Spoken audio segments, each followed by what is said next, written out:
আজকে এতটা পরিমাণে আকাশটা ভারী, চারিপাশ অন্ধকার, কিন্তু সেই হিসাবে হচ্ছে বৃষ্টি নাই বললেই চলে। কোনো রকম হচ্ছে ছিটে একটুখানি বৃষ্টি নামছে। তো আজকে হচ্ছে কোথায় কোথায় বৃষ্টি নামছে অবশ্যই কিন্তু সবাই কমেন্ট করে জানাইতে একদমই ভুলবেন না। তো আসসালামু আলাইকুম, সবাই কেমন আছেন? আশা করি ভালো আছেন। আমি আল্লাহর রহমতে অনেকটা ভালো আছি। তো প্রতিদিনের মতন কিন্তু হচ্ছে আজকেও তো দুপুর থেকে হচ্ছে ভিডিওটা আর কি শুরু করতেছে। যাই হোক, তো বেশ পরিমাণে কিন্তু হচ্ছে আর কি পাঙ্গাস মাছ নিয়েছে, জাতীয় মাছ। তো নুন হলুদ মরিচ আর কি দিয়ে সুন্দর করে হচ্ছে মেখে নিলাম। আর এদিকে কিন্তু হচ্ছে তেলটা আর কি গরম বসিয়ে দিছি। তো এক এক করে হচ্ছে মাছগুলি দিয়ে দিব। যেহেতু মাছের সংখ্যা বেশ পরিমাণে, এর জন্য হচ্ছে একবারে তো ভাজা যাবে না, দুইবারে হচ্ছে আর কি ভেজে নিব, যেহেতু আর কি ছোটো কড়াই। যাই হোক, আর এদিকে কিন্তু এই যে মাছগুলি কিন্তু দেওয়া হয়ে গেলে একটুখানি আর কি ঝাঁকিয়ে নিতেছিলাম, যাতে সুন্দরভাবে আর কি মাছগুলি আর কি সেট হয়ে যায়। আর এদিকে হচ্ছে গরম মশলার হচ্ছে গুঁড়াটা শেষ হয়ে গেছে প্রায় অনেক দিনই। তো আজকে হচ্ছে ভাজি, কালকে ভাজি, এমন করতে করতে অনেকটা হচ্ছে আর কি আলসেমি লেগে গেছে। তো আজকে ভাবলাম আর কি ভেজেই ফেলি। আর এখানে কিন্তু শুকনো মরিচ, তারপর হচ্ছে এলাচ, আর হচ্ছে দারচিনি, আর হচ্ছে লবঙ্গ আছে, আর কয়েকটা শুকনো মরিচ দিয়েছে। লাস্টে হচ্ছে একটুখানি আর কি জিরা দিয়ে দিছিলাম। তো এই মশলাটা হচ্ছে একবারে আর কি ব্লেন্ডারে ফাঁকি করে রাখলে না খুবই ভালো লাগে। তো মাছ মাংসতে হচ্ছে লাস্টে এখানে একটুখানি দিলে আর কি ভালো লাগে। সব মাছের ভিতরে তো গরম মশলা দেওয়া যায় না, কিন্তু পাঙ্গাস মাছের ভিতরে হচ্ছে আমি গরম মশলা দেই।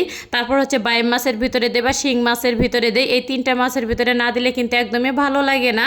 আর এদিকে কিন্তু হচ্ছে মশলাটাকে কষিয়ে নিতেছিলাম আমি। তো আজকে কিন্তু হচ্ছে টমেটো দিয়ে কি পাঙ্গাস মাছটা হচ্ছে রান্না করব। তো মশলার পরিমাণ কিন্তু খুবই হচ্ছে আজকে আর কি অল্পই দিয়েছি। তো অল্প মশলা কিন্তু তরকারি খেতে কিন্তু অনেকটা হচ্ছে মজা লাগে।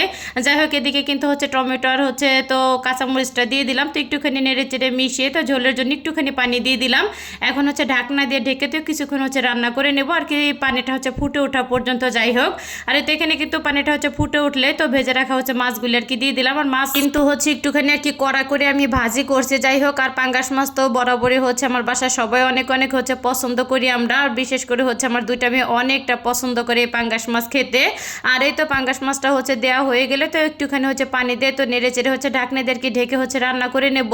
তো ঝোলটা কিন্তু গাঢ় হয়ে আসলে তো এখানে কিন্তু গরম মশলার গুঁড়া এবং হচ্ছে জিরার গুঁড়াটা দিয়ে তো নেড়ে চেড়ে কিন্তু নামিয়ে নেব।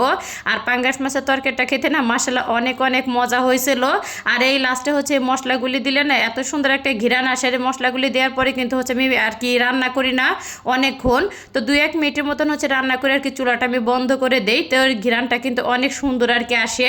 যাই হোক, আর এদিকে কিন্তু একটুখানি ডাউল আর কি রান্না করে নেব। তো মাছ যেহেতু রান্না করছে, সাথে একটু ডাউল হলে কিন্তু মন্দ লাগবে না। আর যাই হোক, আর শুধু কিন্তু মাছের তরকারি দিয়ে কিন্তু ভাত খাইতেও ভালো লাগে না, সাথে একটু ভাজি বা ডাল বা ভর্তা থাকলে কিন্তু খুবই ভালো লাগে। আর এদিকে ডাউলের পানিটা কিন্তু ফুটে উঠলে তো পেঁয়াজ রসুন কাঁচামরিচ আর একটুখানি তেল দিয়ে ঢাকনা দিয়ে আর কি ঢেকে দিছে। আর এই তো আমার হচ্ছে পাঙ্গাস মাছের আর কি ফাইনাল লুক, দেখতে কিন্তু অনেক সুন্দর লাগতেছে, তাই না? আর এতে দেখি কিন্তু হচ্ছে ডাউলটা আর কি হচ্ছে আমার সেদ্ধ হয়ে গেলে তো আমি কিন্তু এখানে হচ্ছে ধনিয়া জিরার গুঁড়াটা আর হচ্ছে হলুদের গুঁড়াটা দিয়ে কিন্তু সুন্দর করে হচ্ছে আর কি ঘুটে নিচে, সাথে একটুখানি আদা রসুন দিছি, স্বাদ মতো লবণটাও দিয়ে দিছিলাম, আর হচ্ছে একটুখানি টমেটো দিয়ে দিছি। আর এই তো ফোড়নটা হচ্ছে দেওয়া হয়ে গেলে কিন্তু আমার ডাউলটা কিন্তু রান্না একদমই হচ্ছে কমপ্লিট। আর ডাউলটাও কিন্তু হচ্ছে অনেক মজা লাগছিল। আর এই তো লাস্টে এখানে একটুখানি আর কি আমি হচ্ছে লবণটা দিয়ে দিলাম। আর ডাউলটা একদমই ঘন না, একদম হচ্ছে পাতলা করেও রান্না করি না, তো মিডিয়াম পর্যায়ে হচ্ছে রান্না করছি। তো ভিডিওটা এখানে শেষ করলাম। সবাই ভালো থাকবেন, আল্লাহ হাফেজ।